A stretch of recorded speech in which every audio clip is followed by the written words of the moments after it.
Aduh, mau cepat pulang, malah kena macet. Nonton satu film dulu kali ya, mumpung lagi deket bioskop.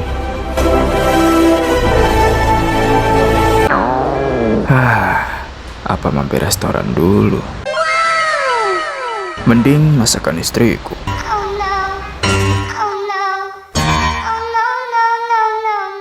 Enggak, aku harus segera pulang. Keluargaku menanti di rumah. Memang paling nikmat menikmati segalanya di rumah bersama keluarga. Selain semua yang dibutuhkan ada di sini, keluarga adalah tempat terbaik untuk belajar memahami arti kebahagiaan.